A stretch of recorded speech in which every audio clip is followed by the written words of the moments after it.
Hi,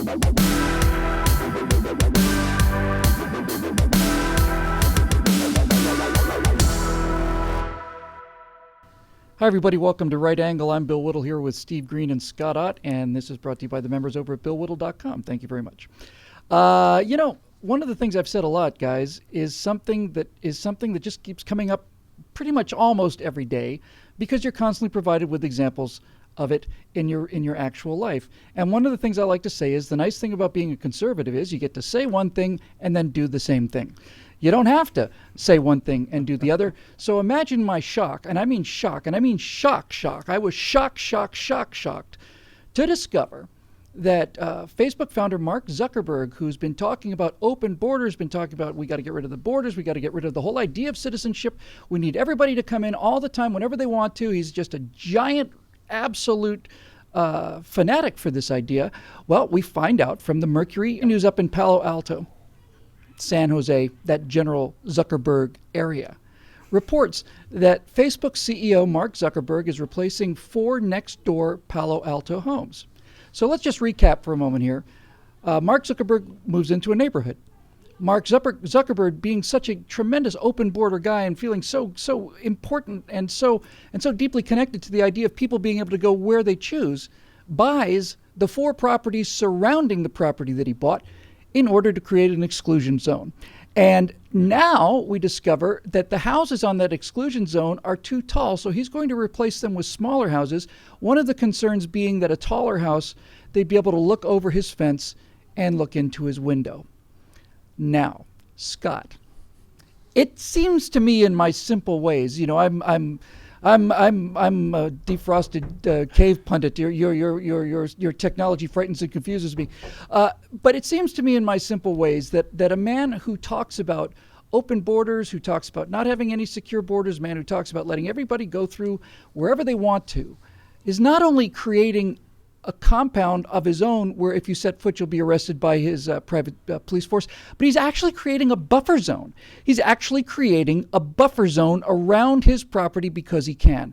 Does that strike you as, somewhat hypocritical? Well, first of all, I want one, okay? I want a buffer zone around my property.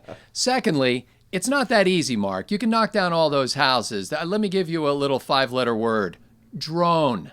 Okay, so even if you knock the houses down, if you're trying to protect your privacy, you need a whole anti-aircraft gun system with turret-mounted, machine guns that will blow drones out of the air. Yeah, I think on the face of it, you go, hey, this is great. If the guy wants to spend $30 million buying up 4 properties in the surrounding area, build new houses there that are smaller, lower to the ground, it's totally his right. He's got property rights. It is the hypocrisy, though. It is the Al Gore having a 30,000 square foot house that has a carbon footprint the size of Rhode Island. And I think, I forget whether it was Glenn Reynolds from Instapundit or someone else who used to say, we'll start believing that you really care about this stuff when you start changing your behavior. When you start riding bicycles everywhere you go, when you start taking, solar-powered Gossamer aircraft across the Atlantic Ocean, then maybe we'll think that you really believe this stuff. And if you really are welcoming, as you suggest you are, well, then I'm sure that after he knocks down those houses, he will move into there for illegal alien families, and he will provide for all their needs and help them to achieve citizenship and pay for their legal costs and all that kind of stuff. You're right about this whole thing, Bill, in the sense that no matter how you feel about immigration, you should walk the talk. You should be honest about it. And so if you're for open borders, that should extend all the way up, I think, to your master bedroom. That's exactly right. So, Steve, this is what we're talking about with the left, right? You have guys who are stringent gun control advocates, and the only reason we know them is because they've done 30 movies where they're a secret agent with a gun in their hand and they've shot thousands of people, like yes. Jamie Foxx, for example. We find guys who are like open border guys like Mark Zuckerberg, not only protecting his own property, but in fact building a no man's land Essentially, he's putting out barbed wire and machine guns and mines and everything to make sure that nobody gets close to his house. He doesn't even want to risk people being on his property. He wants a buffer zone. It's kind of like Poland, for Russia. He wants a Poland, so you have to invade Poland before you can get to the Rodina, to the mother country. Then you've got these other liberals who are calling for higher taxes because we have to have all these social programs. And then we find out that, needless to say, guys like Matt Damon, who want a tax increase to help fund Head Start, doesn't get a $12 million check for being in a movie. The $12 million check gets made to MD Enterprises, Inc., and they pay for his house, and they pay for his cars, they pay for his travels, pay for everything. They probably give him $200,000-300,000 a year just for spending money. So Steve, this is the question. What do you think, what do you say about a philosophy that is predicated on this kind of contradiction? Scott mentioned that Al Gore's carbon footprint was huge, and then he sold his TV network to Al Jazeera, which is Qatar, which is an oil kingdom. An oil sheikdom, yeah. And what do you say when you find out that just last week Leonardo DiCaprio flies 8,000 miles in a private jet in order to receive an environmentalist award? You know what? Our problem here. Our problem here isn't exposing the hypocrisy. Our problem here is exposing the hypocrisy in an engaging way that makes the major news headlines. So Scott said so much of what I wanted to say, so I'm just going to leave all that aside. But you made me think. The two of you made me think of something. How we can expose this hypocrisy in that engaging way that is going to make headlines. And so I'd like to issue a challenge to one of our viewers out there somewhere in the Bay Area. If you live in Palo Alto or Portola Valley, somewhere around in that area, you've got some nice hills, line of sight, all that good stuff. And I assume if you're living in the Bay Area, you've probably got some disposable income to make this happen without feeling the pinch too much. I want you to buy a nice quadricopter, a nice drone with a GoPro camera on it. And I want you to get a black Sharpie.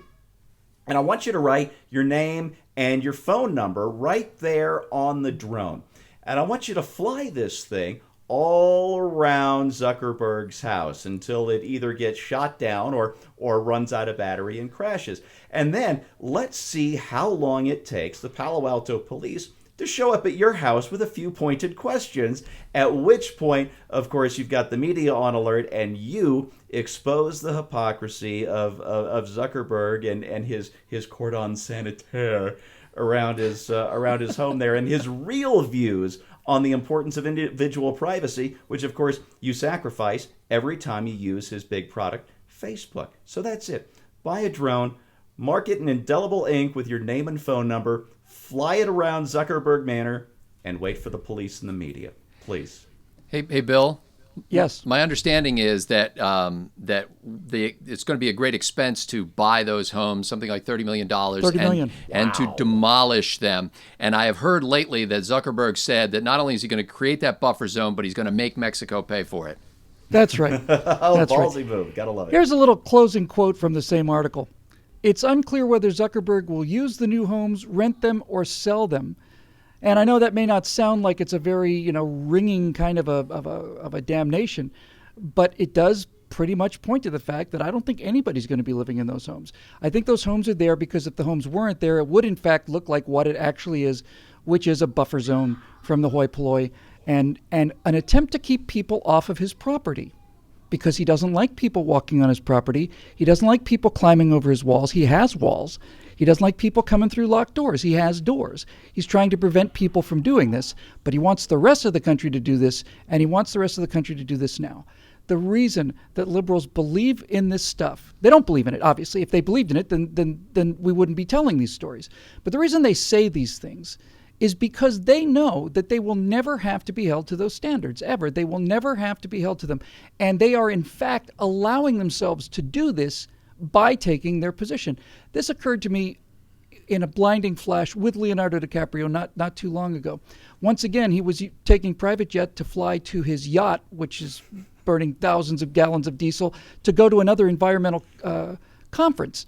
And I suddenly realized that all of the talk that the jet is not a result of the environmental talk. In other words, what I'm trying to say is this. Leonardo DiCaprio flies around in a private jet and talks about environmental issues so that he can fly around in the private jet. See how it works? He does it so that he can do it. Zuckerberg talks about how open and inclusive the country and his company should be so that he can set up a fortress on his own ground. Guys like Jamie Foxx talk about gun control so that they can continue to glamorize death and violence in Quentin Tarantino movies, and they don't have to pay for the virtue signaling that they're doing. It's just a giant wink and nod to everybody out there who's a sucker. And if you think that maybe we should change that name to a Zucker. You're a Zucker if you buy this whole thing. For everybody here at Right Angle, I'm Bill Whittle. Thank you very much for your membership, you paying members, and we'll see you next time. Don't be a Zucker. Don't be a Zucker.